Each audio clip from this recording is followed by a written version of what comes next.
नमस्कार, आप देख रहे हैं हमारी खास पेशकश। मैं हूं आपके साथ अक्षय। बाबरी मस्जिद विध्वंस मामले में सुप्रीम कोर्ट ने वरिष्ठ बीजेपी नेता लालकृष्ण आडवाणी, मुरली मनोहर जोशी और उमा भारती को तगड़ा झटका दिया है। शीर्ष अदालत ने मामले में लालकृष्ण आडवाणी, मुरली मनोहर जोशी और उमा भारती समेत 13 लोगों के खिलाफ आपराधिक साजिश का मुकदमा चलाने का आदेश दिया है। हालांकि कोर्ट ने मामले में राजस्थान के राज्यपाल कल्याण सिंह को राहत दी है और उनके राज्यपाल रहने तक कल्याण सिंह पर मुकदमा नहीं चलेगा। विवादित ढांचा विध्वंस मामले में सुप्रीम कोर्ट ने बड़ा फैसला सुनाया है। कोर्ट ने इस मामले में कुल 13 लोगों पर केस चलाने का आदेश दिया है। इनमें लालकृष्ण आडवाणी समेत 10 लोगों पर आपराधिक साजिश का मुकदमा चलेगा। सुप्रीम कोर्ट ने बाबरी मस्जिद विध्वंस मामले में सीबीआई की याचिका पर यह फैसला सुनाया। कल्याण सिंह के खिलाफ फिलहाल कोई केस नहीं चलेगा। कल्याण सिंह राज्यपाल के पद पर हैं, इसलिए सुप्रीम कोर्ट ने फिलहाल उन पर मुकदमा चलाने का आदेश नहीं दिया है। न्यायालय ने लखनऊ में आडवाणी, मुरली मनोहर जोशी, उमा भारती और अज्ञात कार सेवकों के खिलाफ 2 अलग अलग मामलों की संयुक्त सुनवाई का आदेश दिया है। इनमें से एक मामला लखनऊ में है, दूसरा रायबरेली में। कोर्ट ने कहा कि दोनों मामलों की साझा सुनवाई रोजाना लखनऊ की कोर्ट में हो। साथ ही कोर्ट ने 2 साल के भीतर दोनों मामले निपटाने का आदेश दिया है। कोर्ट ने यह भी निर्देश दिया है कि फैसला आने तक जज का ट्रांसफर नहीं होना चाहिए। विवादित ढांचा विध्वंस मामले की सुनवाई कर रही लखनऊ की अदालत को 4 सप्ताह में कार्रवाई शुरू करने और ये स्पष्ट करने का निर्देश दिया कि नए सिरे से कोई सुनवाई नहीं होगी। न्यायालय ने कहा कि इसके आदेश को पूरी तरह से पालन होना चाहिए और आदेशों का पालन नहीं किए जाने की स्थिति में पक्षों को न्यायालय के पास आने का अधिकार है। सुप्रीम कोर्ट ने आदेश दिया है कि रायबरेली से मामला 4 हफ्ते के भीतर लखनऊ की कोर्ट में ट्रांसफर हो जाना चाहिए। वहीं न्यायालय ने सीबीआई को यह सुनिश्चित करने का निर्देश दिया कि अभियोजन के कुछ गवाह बयान दर्ज कराने के लिए निचली अदालत में पेश हों। सुप्रीम कोर्ट के फैसले के बाद कल्याण सिंह पर राज्यपाल के पद से इस्तीफे देने का नैतिक दबाव होगा, जबकि उमा भारती केंद्रीय मंत्री हैं, ऐसे में उन पर मंत्री पद छोड़ने का नैतिक दबाव होगा। इसके साथ ही लालकृष्ण आडवाणी जो राष्ट्रपति पद की रेस में थे, अब उनके लिए भी मुश्किल की घड़ी है। मेरे लिए राम मंदिर का निर्माण, भव्य मंदिर का निर्माण हो, उसके लिए मुझे जो करना पड़ेगा वो मैं अवश्य करूंगी। इसलिए पहली बात तो मैं यही कहना चाहती हूं कि साजिश का सवाल ही नहीं है। यहाँ तो सब खुल्लम खुल्ला था, मन में, वचन में, कर्म में एक ही बात थी, साजिश करने की जरूरत ही नहीं थी कि भव्य राम मंदिर का निर्माण होना चाहिए। देखिए, मस्जिद, इसका कोई ताल्लुक मस्जिद बनाने से नहीं है। इसका ताल्लुक है इस मुकदमे का उन लोगों को सजा देने से जिन लोगों ने मस्जिद को डिमोलिशन किया था या उसकी साजिश की थी। सुप्रीम कोर्ट ने अपने विवेक में सब साक्ष्य उनके पास थे, जो उचित समझा है वो निर्णय किया है। हम उम्मीद करते हैं कि न्याय के सामने दोषी बचे नहीं और जो निर्दोष हैं उनका कुछ बाल बाका न हो। उसमें अगर न्यायालय का कोई निर्णय होता है तो हमारी परंपरा रही है कि न्यायालय के निर्णय के सामने झुककर सलाम करना चाहिए और हम हमेशा करते भी आए हैं। न्यायालय का सम्मान हम करते आए हैं। सीबीआई ने खुद खड़ा होकर के और कहा कि नहीं, लोगों के ऊपर मुकदमा चलना चाहिए। अब तो कोई ऑप्शन नहीं है कोर्ट के पास। जब सरकार बोल रही है कि मुकदमा चलना चाहिए, तो इतना खतरनाक पार्टी है ये आरएसएस और ये बीजेपी, विश्व हिंदू परिषद, कि अपने परायों का भी ये ख्याल नहीं करता है। अदालत जो है उस मामले में बरसों से लगा है। मैं सोचता हूं कि इसको एक्सपेडाइट करना चाहिए और कोई ऐसी बात नहीं जिस पर कुछ कहा जाए। ये तो साफ है कि वहाँ भीड़ ने जो है वो हिंदुस्तान का जो आईन है, संविधान, उसकी धज्जियां उड़ा दी। अयोध्या मामले से जुड़े सुप्रीम कोर्ट में 2 केस चल रहे हैं। पहला केस मंदिर है या मस्जिद, ये मामला अभी सुप्रीम कोर्ट में लंबित है। इस मामले में सुप्रीम कोर्ट ने अभी तक कोई फैसला नहीं सुनाया है। वहीं दूसरा केस ढांचा गिराने को लेकर है। आज ढांचा गिराने के मामले में सुप्रीम कोर्ट ने फैसला सुनाया है। 1992 में अयोध्या में बाबरी मस्जिद गिराए जाने के बाद 2 एफआईआर दर्ज हुई थी। ये मामला ढांचा गिराने के लिए अनाम कार सेवकों के खिलाफ था, जबकि दूसरी एफआईआर को फैजाबाद में दर्ज किया गया। बाद में से रायबरेली ट्रांसफर किया गया। इस एफआईआर में 8 बड़े नेताओं के ऊपर मंच से हिंसा भड़काने का आरोप था। ये बड़े नेता लालकृष्ण आडवाणी, मुरली मनोहर जोशी, साध्वी तंबरा, गिरिराज किशोर, अशोक सिंघल, विष्णु हरि डालमिया, उमा भारती और विनय कटियार थे।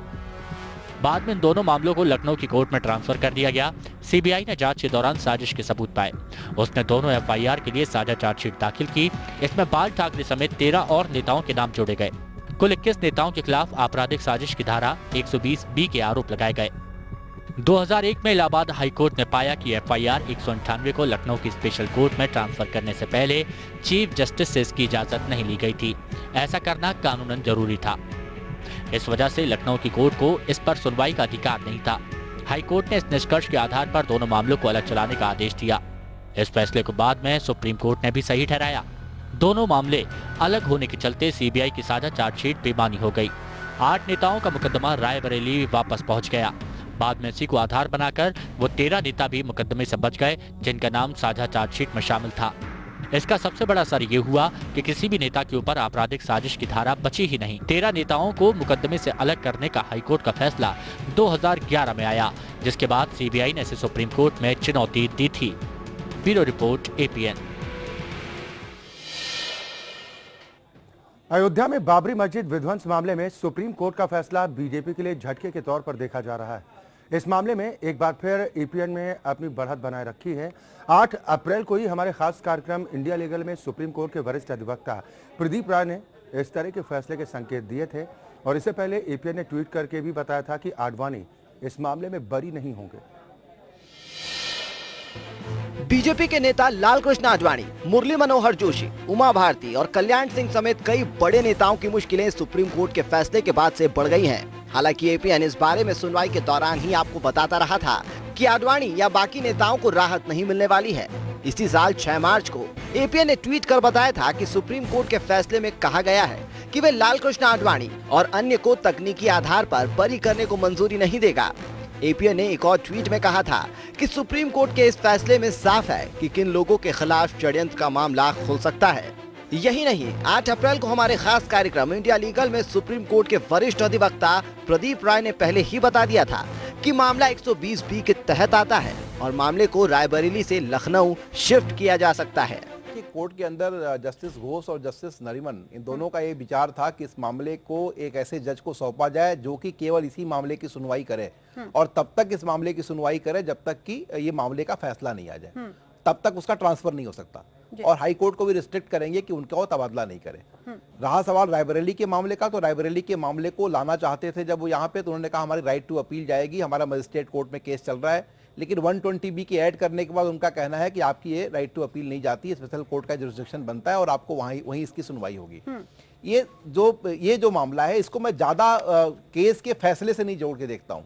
मैं ये देखता हूं कि भारतीय जनता पार्टी के करीब 12-13 ऐसे जो बड़े नेता हैं जो कि एक कॉन्स्टिट्यूशनल पदों के भी दावेदार हैं, उनकी दावेदारी से उनको पिछड़ते हुए देखता हूं इसमें फैसले से, अगर ऐसा फैसला कोई आता है तो। ये कार्यक्रम तब आयोजित किया गया था जब सुप्रीम कोर्ट ने इस मामले में फैसला सुरक्षित रख लिया था।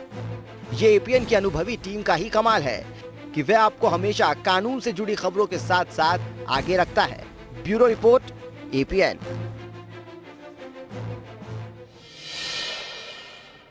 वहीं बीजेपी नेता विनय कटियार का कहना है कि हमें राम मंदिर के लिए जेल भी जाना पड़े तो हम जरूर जाएंगे। हम जेल जाने के लिए तैयार हैं।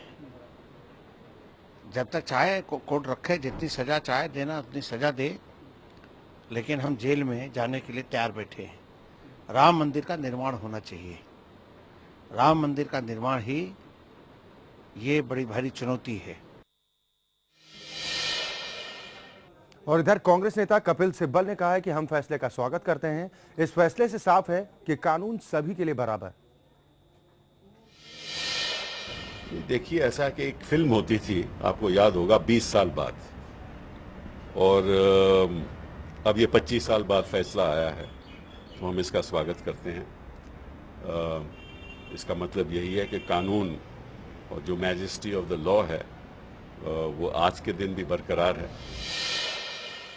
उधर इस मामले को लेकर AIMIM अध्यक्ष असदुद्दीन ओवैसी ने कहा है कि इस मामले में इतनी देरी नहीं होनी चाहिए थी।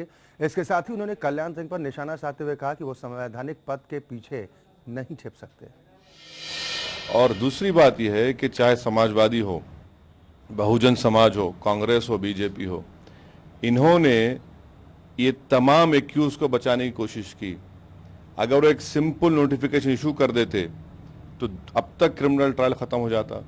महात्मा गांधी के कातिलों का मुकदमा 2 साल में मुकम्मल हो गया, और बाबरी मस्जिद जो महात्मा गांधी के कत्ल से बड़ा वाकया है 25 साल लग रहे हैं। कि अगर सुप्रीम कोर्ट, ये मेरी राय है, अगर कार सेवा की इजाज़त नहीं देता तो शायद बाबरी मस्जिद शहीद नहीं होती। मगर 6 दिसंबर का जो वाक़या है वो हिंदुस्तान के लिए एक ब्लैक डे है और हमारा मुतालबा ये है कि कल्याण सिंह को ये गवर्नमेंट हटाए गवर्नरशिप से। वो कॉन्स्टिट्यूशनल पोस्ट के पीछे क्यों छुपेंगे और इनको ट्रायल फेस कराए। बाबरी मस्जिद विध्वंस मामले पर सुप्रीम कोर्ट ने फैसला सुनाते हुए कहा कि लाल कृष्ण आडवाणी, मुरली मनोहर जोशी, उमा भारती सहित 13 नेताओं पर आपराधिक मुकदमा चलाया जाएगा। कोर्ट ने आदेश दिया है कि बीजेपी के बड़े नेताओं लाल कृष्ण आडवाणी, मुरली मनोहर जोशी, उमा भारती आदि पर आपराधिक साजिश का मामला चलेगा। अब एक सवाल अहम है कि क्या इस फैसले से लाल कृष्ण आडवाणी के राष्ट्रपति पद के लिए उम्मीदवारी पर भी विराम लग चुका है। क्या बीजेपी के सबसे वरिष्ठ नेता लाल कृष्ण आडवाणी का राष्ट्रपति बनने का सपना चकनाचूर हो जाएगा? क्या आडवाणी कभी भी रायसीना हिल बने राष्ट्रपति भवन में नहीं रह पाएंगे? क्या सुप्रीम कोर्ट का ये फैसला आडवाणी के ख्वाब तोड़ने के लिए काफी है? कानूनी जानकारों की माने तो राष्ट्रपति पद की उम्मीदवारी में इससे कोई कानूनी अड़चन नहीं है, लेकिन मामला अब सिर्फ नैतिकता का है। संविधान विशेषज्ञ सुभाष कश्यप का कहना है, जहां तक कानून का सवाल है तो कानून में कहीं भी ऐसा नहीं है कि जिसके खिलाफ कोई क्रिमिनल केस चल रहा हो वे चुनाव नहीं लड़ सकता। वैसे भी संविधान के बेसिक रूल ये है कि हर व्यक्ति कानून के सामने तब तक निर्दोष है जब तक वो दोषी करार नहीं दिया जाता। ऐसे में नेताओं के खिलाफ जो भी आरोप है अभी ट्रायल का विषय है और ट्रायल के बाद ये तय होगा कि ये दोषी हैं या फिर नहीं। ऐसे में कानूनी तौर पर चुनाव लड़ने को लेकर कोई बार नहीं है। इससे पहले एक रिपोर्ट के मुताबिक प्रधानमंत्री नरेंद्र मोदी ने स्वयं एक बैठक में अगले राष्ट्रपति के लिए पार्टी के वरिष्ठ नेता का नाम आगे किया था। सूत्रों के मुताबिक गुजरात के सोमनाथ में हुई एक बैठक के दौरान पीएम मोदी ने आडवाणी का नाम आगे किया। बैठक में पीएम मोदी ने कहा कि बीजेपी के वरिष्ठ नेता आडवाणी के लिए राष्ट्रपति का पद उनकी तरफ से गुरु दक्षिणा होगी। इस बैठक में बीजेपी के राष्ट्रीय अध्यक्ष अमित शाह, केशुभाई पटेल और लाल कृष्ण आडवाणी मौजूद थे। लेकिन कोर्ट के फैसले के बाद आरजेडी प्रमुख लालू यादव ने प्रधानमंत्री नरेंद्र मोदी पर गंभीर आरोप लगाए हैं। लालू ने कोर्ट के फैसले को पीएम मोदी की साजिश बताया है ताकि वो वरिष्ठ नेता आडवाणी को राष्ट्रपति पद की दौड़ से बाहर कर दें। इतना खतरनाक पार्टी है ये आरएसएस और ये बीजेपी, विश्व हिंदू परिषद, कि अपने परायों का भी ये ख्याल नहीं करता है और बढ़िया से नार काट दिया आडवाणी जी का। अब तो राष्ट्रपति की चर्चा भी नहीं कोई करेगा उनका। उधर मामले की एक और आरोपी केंद्रीय मंत्री उमा भारती ने तो साफ तौर पर कह दिया कि वो राम मंदिर के लिए तो जेल जाने को तैयार है, लेकिन इस्तीफा वो कतई नहीं देंगी। कि मैं पद से चिपकने वाले लोगों में से नहीं हूँ। आज मैं कैफियत एक्सप्रेस से अयोध्या जा रही हूँ, कल मैं अयोध्या जाऊंगी, सरयू से पैदल जाऊंगी, रामलला के पैदल चल के अयोध्या की गलियों में दर्शन करूंगी, हनुमानगढ़ी की सीढ़ियां चढ़ूंगी, उनके दर्शन करूंगी और वहां ये संकल्प व्यक्त करूंगी कि राम मंदिर तो बनकर ही रहेगा, कोई माई का लाल उसको नहीं रोक सकता। हम आपको बता दें कि 1990 में आडवाणी ने सोमनाथ से अयोध्या की यात्रा शुरू की थी। तब उन्होंने अपने सारथी के रूप में मोदी को प्रोजेक्ट किया था। यहीं से मोदी की नेशनल पॉलिटिक्स में एंट्री हुई थी। मोदी को गुजरात का सीएम बनवाने में भी आडवाणी का अहम रोल था। 2002 के गुजरात दंगों को लेकर मोदी से जब अटल बिहारी वाजपेयी नाराज हुए थे तो उस वक्त भी आडवाणी ने मोदी का बचाव किया था। लेकिन आज राष्ट्रपति पद के लिए आडवाणी के पक्ष में कौन खड़ा होगा, ये बड़ा सवाल है। रजत मिश्रा, एपीएन। और इस मामले में सुप्रीम कोर्ट का फैसला सामने आते ही धर्म गुरुओं की क्या कुछ प्रतिक्रिया निकलकर सामने आई, ये भी आपको सुनाते हैं। ताल्लुक मस्जिद बनाने से नहीं है, इसका ताल्लुक है इस मुकदमे का उन लोगों को सजा देने से जिन लोगों ने मस्जिद को डिमोलिशन किया था या उसकी साजिश की थी। इसका कोई ताल्लुक टाइटल केस से नहीं है। यह है फौजदारी का केस, इसमें सजा दी जाती है। अगर मुलजिम पाए जाएंगे तो सजा दी जाएगी वरना छोड़ दिया जाएगा। इसका कोई ताल्लुक मस्जिद के कंस्ट्रक्शन या रिकंस्ट्रक्शन से नहीं है।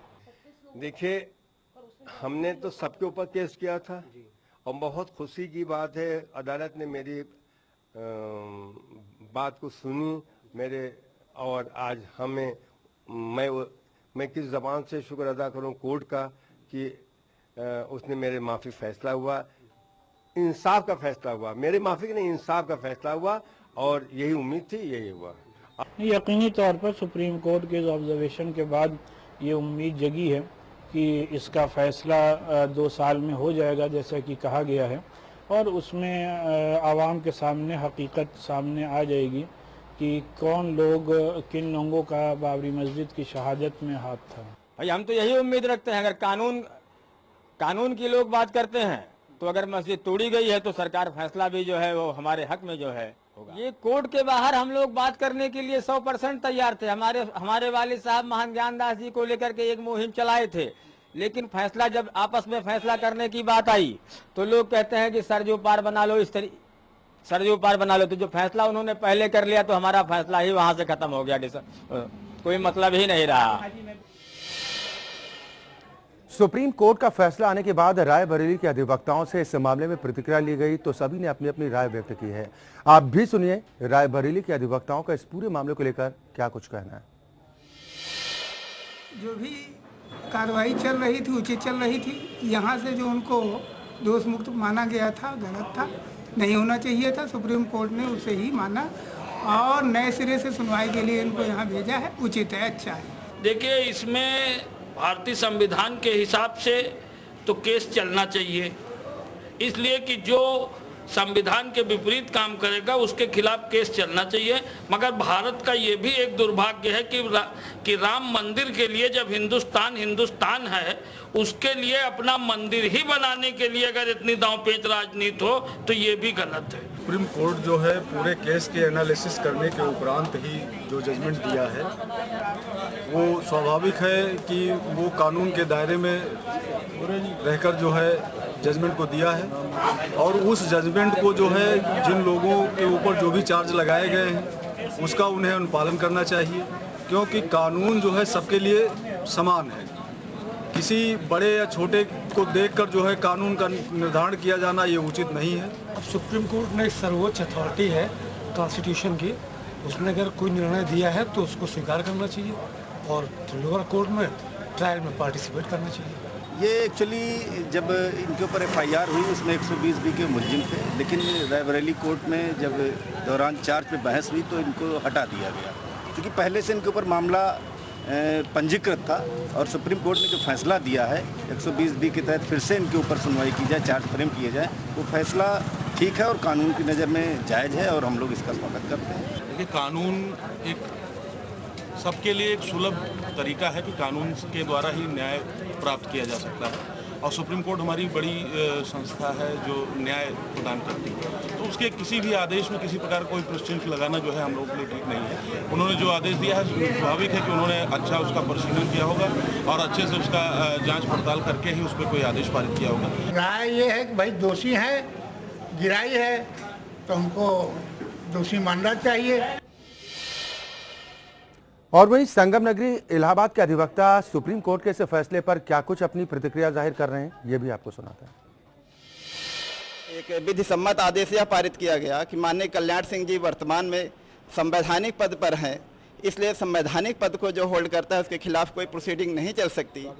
तो माननीय सुप्रीम कोर्ट ने इस चीज़ का ध्यान रखा, जो कि स्वागत योग्य है, और हम माननीय सुप्रीम कोर्ट की सराहना करते हैं कि उस न्याय की गरिमा को बढ़ावा मिला है। जो प्रोसीडिंग रायबरेली में चल रही थी उसको लखनऊ ट्रांसफ़र कर दिया गया है, तो प्रोसीडिंग कहीं भी चले लेकिन जल्द फैसला होना चाहिए, क्योंकि ये ऐसा विवाद है जिसमें एक जन समूह की भावनाएं जुड़ी हुई हैं, तो ऐसे केसेज को ज़्यादा दिन पेंडिंग नहीं रखना चाहिए। एक वकील होने के नाते भी हम इसका सम्मान करते हैं। सुप्रीम कोर्ट द्वारा जो भी निर्णय दिया गया उसका हम सम्मान करते हैं, क्योंकि ये विवादित मुद्दा बहुत समय से चला आ रहा है, कई वर्षों से चला आ रहा है, और देश के काफ़ी लोगों ने इस पर अपनी आहुतियाँ भी दी हैं।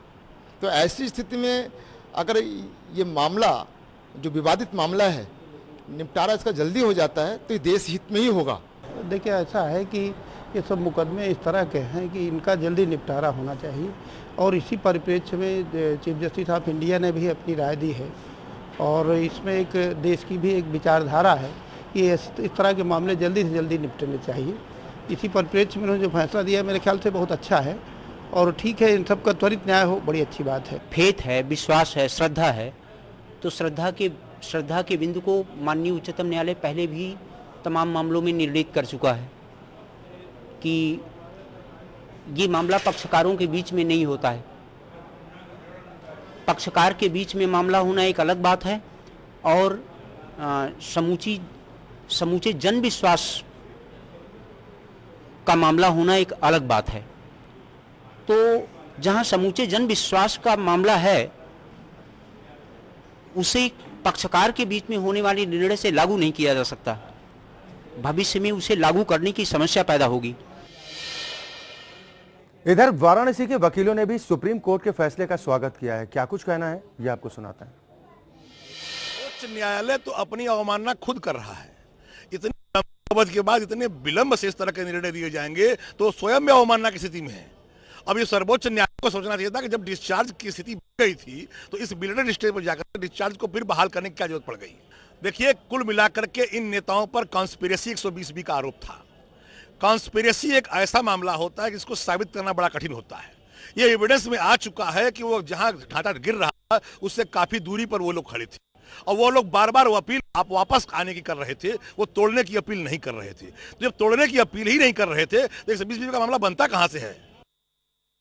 सर्वोच्च न्यायालय बड़ी विचित्र स्थिति हमारे देश में है कि जो मूल मुद्दा है, जो मूल कारण है, राम जन्मभूमि का जो विवाद चल रहा है, इस पर सर्वोच्च न्यायालय जो है त्वरित रूप से निर्णय नहीं ले पा रहा है। इसके लिए कह रहा है आप लोग पंचायत करिए, सुलह करिए, ये सारी बातें आ रही हैं। तो सबसे पहले हमारा कहना है कि अगर कॉन्स्पिरेसी के इशू पर या इस मुद्दे पर इन्होंने 2 साल का डेडलाइन डिक्लेयर किया है कि 2 साल में इस पर निर्णय आ जाना चाहिए। इसमें हिंदू मुसलमानों के बीच में जितनी खाई गहरी होती जा रही है इसका पटाक्षेप होना चाहिए। सर्वोच्च न्यायालय को इस पर भी विचार करना चाहिए और निर्णय चाहिए कि यह विवाद का समाधान शीघ्र हो ताकि अमन चैन का माहौल देश में हमारे कायम हो सके। और वहीं अदालत के इस फैसले को लेकर हमारे संवाददाता खुर्रम निजामी ने खास बातचीत की बाबरी एक्शन कमेटी के संयोजक जफरयाब जिलानी से। दिसंबर 1992 का जो मामला हुआ था उसके बाद आज 25 साल बाद सुप्रीम कोर्ट ने कहा है इसमें डे टू डे हियरिंग कराइए क्योंकि हियरिंग में बहुत वक्त ज़ाया हो रहा है। इसके बाद क्या पूरा मामला असर पड़ेगा, इसके लिए हमारे साथ मौजूद हैं बाबरी एक्शन कमेटी के संयोजक जफरयाब जिलानी साहब। जिलानी साहब, आप कानूनी तौर पर भी वहाँ पर काफ़ी तौर पर सब कुछ देख रहे हैं, क्या लगता है जो सुप्रीम कोर्ट का फैसला आया मोदी गवर्नमेंट में, कैसे आप देखते हैं? देखिए, सुप्रीम कोर्ट का ये फैसला उन तमाम लोगों के लिए बहुत ढारस का बास होगा, बहुत उनकी मॉरल बूस्टिंग होगी जो इस देश के सेकुलर कैरेक्टर को प्रिजर्व रखना चाहते हैं, प्रोटेक्ट करना चाहते हैं।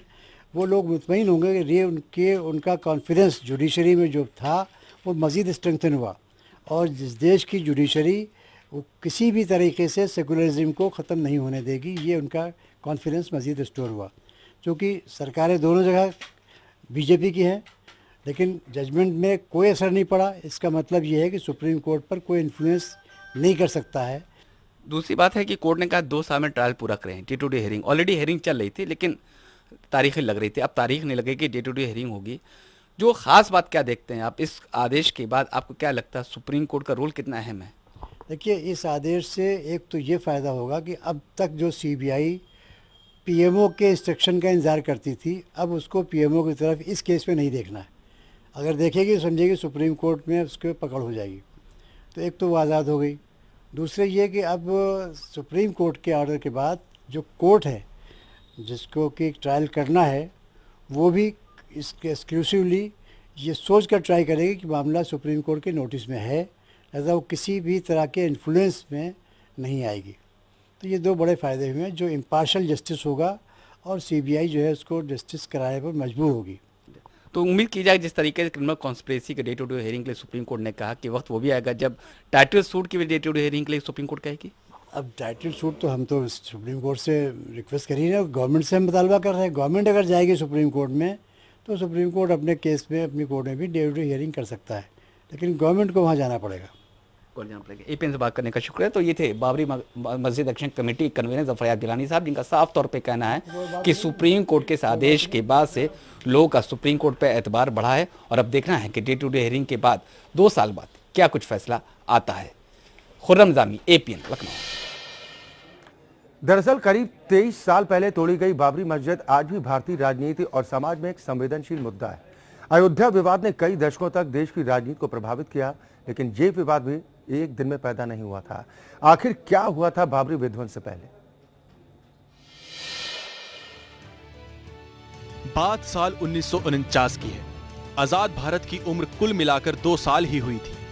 देश के पहले प्रधानमंत्री जवाहरलाल नेहरू अभी भी भारत के विचार को साकार करने में लगे हुए थे। 1949 में देश भले ही आजाद हो गया था, लेकिन विभाजित भारत के लोग अभी भी विभाजन की त्रासदी में तार तार हुए सामाजिक ताने बाने के चीथड़े को समेटने की कोशिश कर रहे थे। इन्हीं सब के बीच उत्तर प्रदेश में जमीन तैयार की जा रही थी। 22 दिसंबर की रात को अयोध्या घेरने की। हिंदू महासभा और उनसे जुड़े संगठन दावा करते हैं कि सुबह करीब 3 बजे अचानक से बिजली चमकी और श्री राम बाबरी मस्जिद में प्रकट हो गए। ये वाकया राम जन्मभूमि को आजाद करवाने की दिशा में हिंदुओं की सदियों लंबे संघर्ष में पहला महत्वपूर्ण मोड़ साबित हुआ। दावा किया जाता है कि बाबरी मस्जिद को बाबर के सिपह सलार मीर बाकी ने साल 1528 में श्री राम जन्मभूमि पर बने मंदिर को तोड़कर बनवाया था। लेकिन इस वाक्य से जुड़ी एक ज्यादा जमीनी व्याख्या 23 दिसंबर 1949 को दर्ज हुई। एफआईआर में है, जिसमें अयोध्या के पुलिस स्टेशन के ऑफिसर इंचार्ज ने मुख्य रूप से 3 लोगों को नामजद किया था: अभिराम दास, राम शकल दास और सुदर्शन दास। इसके अलावा 50 से 60 अज्ञात लोगों के खिलाफ भी दंगा भड़काने, अतिक्रमण करने और एक धर्मस्थल को अपवित्र करने का मामला दर्ज किया गया था। अयोध्या में दर्ज एफआईआर के मुताबिक 50 से 60 लोगों का एक समूह बाबरी मस्जिद परिसर के ताले को तोड़कर दीवारों और सीढ़ियों को फांदकर अंदर घुस आए और श्री भगवान की प्रतिमा वहां स्थापित कर दी। साथ ही उन्होंने पीले और केसरिया रंग में सीता और राम जी आदि की तस्वीरें मस्जिद की भीतरी और बाहरी दीवारों पर बना दी। मस्जिद में घुसपैठ करने वालों ने मस्जिद को नापाक किया है। लेकिन क्या एक मस्जिद को मंदिर में बदलने का यह पुख्ता प्लान बिना स्थानीय प्रशासन की मदद के बन पाना संभव था? उस समय गुरुदत्त सिंह सिटी मजिस्ट्रेट थे और उनके बारे में यह मशहूर था कि उन्होंने अपने ब्रिटिश आकाओं को खुश करने की खातिर अपने तौर तरीके कभी नहीं छोड़े थे। गुरुदत्त सिंह के बेटे गुरु बसंत सिंह का कहना है कि उनके पिता के अलावा जिला मजिस्ट्रेट के नायर, पुलिस अध्यक्ष कृपाल सिंह और जिला जज ठाकुर बीर सिंह शामिल थे। दावा है कि शहर के 4 बड़े अधिकारी बाबरी मस्जिद में भगवान राम की मूर्ति स्थापित करने की जिद पर थे। गुरुदत्त सिंह के सीनियर और फैजाबाद के जिला मजिस्ट्रेट के नायर एक मृद्धभाषी मलयाली थे। कहा जाता है कि उनका झुकाव हिंदू महासभा की तरफ था, जो कि भारत की सबसे पुरानी हिंदुवादी राष्ट्रवादी पार्टी थी। जिस दिन बाबरी मस्जिद में घुसपैठ हुई, उस दिन के नायर छुट्टी पर थे, लेकिन वो फैजाबाद छोड़कर नहीं गए। इस योजना में के नायर की मिली भगत की बात इसमें भी साबित होती है कि वो घटनास्थल पर सुबह 4 बजे ही पहुंच गए थे, लेकिन उन्होंने लखनऊ में अपने वरिष्ठों को इस घटना की सूचना सुबह 10:30 बजे तक नहीं दी। इसके बाद नायर ने संयुक्त प्रांत के मुख्यमंत्री गोविंद बल्लभ पंत को यह रेडियो संदेश भेजा। बाबरी मस्जिद में हिंदू धर्म के लोग रात के अंधेरे में घुस आए और वहां भगवान की स्थापना की। जिला मजिस्ट्रेट, पुलिस अधीक्षक और पुलिस के जवान मौके पर पहुंच चुके हैं। स्थिति नियंत्रण में है। पुलिस पिकेट के 15 जवान जो रात को ड्यूटी पर थे, भीड़ को रोकने के लिए कुछ नहीं किया। सुबह 4 बजे बाबरी मस्जिद पहुंच चुके नायर ने अगले 5 घंटे तक ना तो मस्जिद खाली कराने की कोशिश की और ना ही मूर्ति को हटाया। नायर बाद में जनसंघ में शामिल हो गए और चुनाव जीतकर सांसद भी बने। 26 दिसंबर 1949 को प्रधानमंत्री जवाहरलाल नेहरू ने गोविंद वल्लभ पंत को टेलीग्राम भेजकर अपनी नाराजगी जाहिर की और लिखा कि वहां एक बुरा उदाहरण स्थापित किया जा रहा है, जिसके भयानक परिणाम होंगे। बाबरी मस्जिद के अंदर मूर्तियों की स्थापना के 66 साल बाद आज भी इस बात पर बहस जारी है कि 22 दिसंबर 1949 को हुई ये घटना एक सुनियोजित साजिश थी, जिसमें राष्ट्रीय और स्थानीय स्तर के नेता शामिल थे या किसी अफसर ने निजी तौर पर गड़बड़ी की। और इसी के साथ स्पेशल रिपोर्ट में आज के लिए बस इतना ही। एपीएन न्यूज में खबरों का सिलसिला लगातार जारी।